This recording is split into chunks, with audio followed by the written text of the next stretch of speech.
ำช้อนอีโมติกันค่ะตัวนี้มี4ชิ้นนะคะอันแรกก็จะเป็น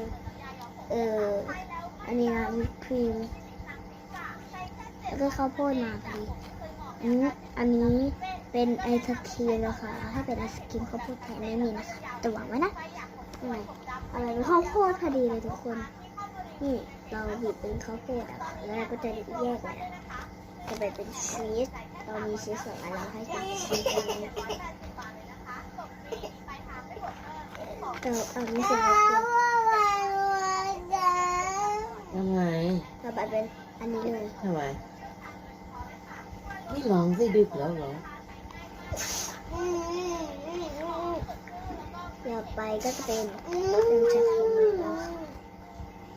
นมนะคะไม่มีให้เป็นนมชาไข่มุกทานอุ้ยเลยโอเคทุกคนบ๊ายบาย